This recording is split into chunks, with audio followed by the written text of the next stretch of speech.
Hello everyone, आप सभी का मेरे चैनल परफेक्ट इंग्लिश विद रश्मि में स्वागत है। इसके पहले वीडियो में मैंने आपको डायरेक्ट इनडायरेक्ट के कुछ रूल्स बताए थे जो साधारण वाक्य तथा प्रश्नवाचक वाक्य से संबंधित थे। आज मैं उसके आगे आप सभी को इम्परेटिव सेंटेंसेस पढ़ाऊंगी। जैसे कि इसकी पहचान होती है जब किसी वाक्य में आज्ञा, ऑर्डर, परामर्श, एडवाइस, प्रार्थना, प्रेयर का भाव प्रकट हो या रिक्वेस्ट का भाव प्रकट हो, तब उसे हम इम्परेटिव सेंटेंसेस कहते हैं। Rule number 1, reporting verb said को भाव के अनुसार बदलते हैं। जैसे ऑर्डर को ऑर्डर्ड में, कमांड में, एडवाइस को एडवाइज्ड में, रिक्वेस्ट को रिक्वेस्टेड या बेग्ड में। ऑर्डर, जैसे मान लीजिए किसी सेंटेंस को हम पढ़ते हैं, मास्टर ने अपने सर्वेंट से कहा कि मुझे एक गिलास पानी ला के दो, तो हमें पढ़ने से ही समझ में आ जा रहा है, सुन करके ही लग रहा है कि ये ऑर्डर दे रहा है। टीचर ने बच्चों से कहा कि शांत होकर के तुम अपना काम करो, तो भी ऑर्डर है। डॉक्टर ने पेशेंट से अगर मान लीजिए कहते हैं कि तुम्हें अपनी दवाई समय से ले लेनी चाहिए, तो यह एडवाइज्ड हुआ। रिक्वेस्टेड को पहचानने के लिए उसमें प्लीज़ या काइंडली लगा होता है। रूल नंबर 2, रिपोर्टेड स्पीच के वर्ब के पहले टू जोड़कर इन्फिनेटिव बना देते हैं। जैसे ही सेड टू हिज फ्रेंड, उसने अपने दोस्त से कहा वर्क हार्ड, कठिन परिश्रम करो। वर्क हार्ड, तो यहाँ आपको लग रहा है कि वर्क हार्ड का उसने क्या किया, एडवाइज्ड दिया, तो आप यहाँ लगाओगे he advised his friend to work hard. दूसरा एग्जाम्पल लीजिए, the master said to his servant, मालिक ने अपने नौकर से कहा मुझे एक ग्लास दूध लाओ। The master ordered his servant to bring, me जो यहाँ था मास्टर के लिए आया था, इसलिए यहाँ पे हम हिम कर देंगे, एक कप ऑफ मिल्क हो जाएगा यहाँ पे। रूल नंबर 3, जब रिपोर्टेड स्पीच के वोकेटिव केस मीन्स होता है जिसे हम संबोधित या एड्रेसिंग करते हैं, उसे हम ऑब्जेक्ट बना लेते हैं। वोकेटिव केस लास्ट में भी हो सकता है या स्टार्टिंग में भी हो सकता है। जैसे seat down and learn your lesson boys, यहाँ देखिए बॉयज़ जो है हमारा वोकेटिव केस है, क्योंकि सेड द टीचर, टीचर ने इसे संबोधित करते हुए कहा कि बैठ जाओ और अपना काम, अपना पाठ याद करो। ठीक है, तो ये होगा the teacher ordered the boys to, comma हटाने के लिए हम यहाँ टू लगाएंगे, सिट डाउन एंड लर्न, यहाँ बॉयज़ है इसलिए यहाँ पे अपने के लिए देयर होगा, there listen.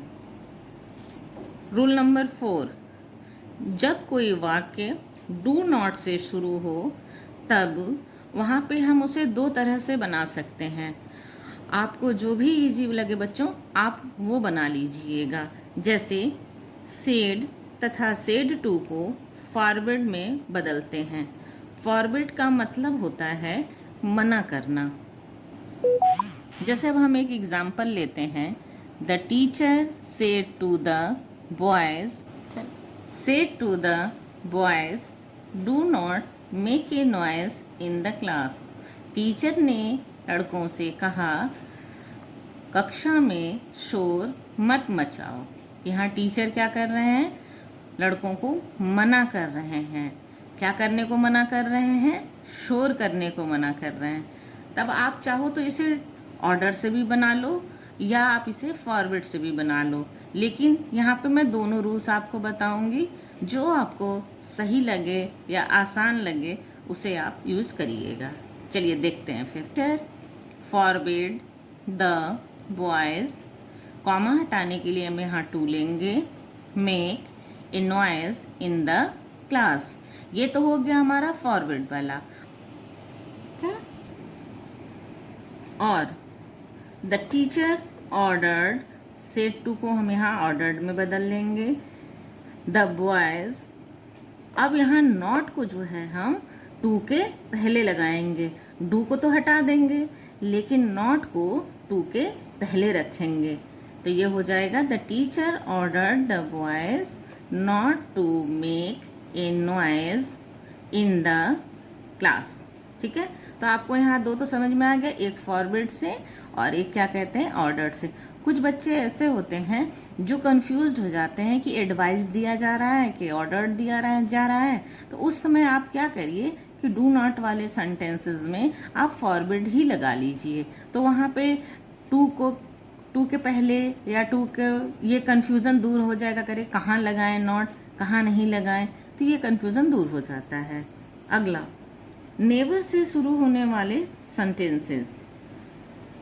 The teacher said to the students, never waste your time. Teacher ने अपने स्टूडेंट्स से कहा never waste your time, अपना समय बर्बाद मत करो। तो यहाँ टीचर क्या कर रहा है, बच्चों को यहाँ पे सलाह दे रहे हैं। तो यहाँ पे हो जाएगा the teacher advised, said to को हम यहाँ एडवाइज्ड में बदल देंगे। द स्टूडेंट्स, नेवर को क्या करेंगे, टू के पहले ले लेंगे। जैसे डू नॉट वाले नियम में हम नॉट को पहले ले लेते थे, इसी तरह से हम यहाँ नेवर को भी पहले ले लेंगे। तो हो जाएगा never to waste their time. यहाँ पे स्टूडेंट्स हैं इसलिए हम यहाँ पे देयर लगाएंगे। नेवर को टू के पहले लगाते हैं, ये आप इसे नोट कर लीजिएगा, न कि बाद में लगाते हैं। नेवर को टू के पहले लगाते हैं। नेवर वाले सेंटेंसेस में फॉरवर्ड का प्रयोग नहीं करते हैं। आप इसे ध्यान रखिएगा, कहीं डू नॉट के रूल के हिसाब से आप ये ना सोचें कि नेवर को भी चलो फॉरवर्ड में बदल देते हैं। जी नहीं, वो नहीं होगा। Rule number 6, sir please kindly से शुरू होने वाले वाक्य में हम क्या करते हैं, सेड तथा सेड टू को रिक्वेस्टेड में बदल देते हैं। जैसे फॉर एग्जाम्पल के लिए आप देखिए, I said to him please tell me something. यहाँ पे प्लीज़ है तो इसलिए हम यहाँ क्या करेंगे, सेड टू की जगह पे रिक्वेस्टेड लगाएंगे, कॉमा हटाकर टू लगाएंगे, प्लीज़ को हटा देंगे, स्किप कर देंगे, टेल का टेल ही होगा। यहाँ मी जो है आई के लिए आया है तो यहाँ भी मी होगा और यहाँ पे समथिंग होगा। अब आते हैं इम्परेटिव सेंटेंस में आई लेट के बदलने के नियम। लेट का प्रयोग प्रस्ताव यानी कि प्रपोजल के लिए किया जाता है। इसमें यदि लेट के साथ अस का प्रयोग हो तब रिपोर्टिंग वर्ब को प्रपोज्ड या सजेस्टेड में बदलते हैं। आपकी जैसे रट ले नियम में तो दोनों ही सही है, तो आप प्रपोज्ड भी लगा सकते हैं या सजेस्टेड भी लगा सकते हैं। इन्वर्टेड कॉमर्स को हटाकर दैट लगाते हैं। ऑब्जेक्टिव केस अस को नॉमिनेटिव केस बी या दे में बदलते हैं। For example, Ram said to me let us sing together.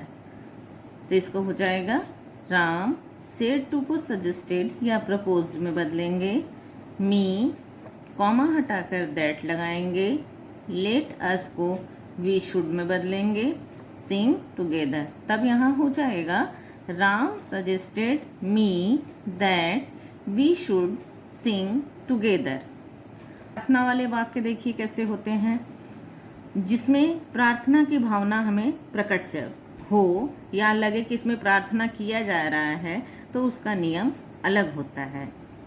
Reported verb को रिक्वेस्टेड में बदलते हैं। जैसे ही said to his officer, comma inverted comma में लेट मी गो देयर। तो इसमें होता है क्या, ही सेड टू को रिक्वेस्टेड में बदल लीजिए। तो he requested his officer, comma हटाकर टू, लेट हिम, मी जो है ही के लिए आया है इसलिए यहाँ हिम हो जाएगा, गो होम। तो यहाँ हो जाएगा he requested his officer to let him go home. Thank you.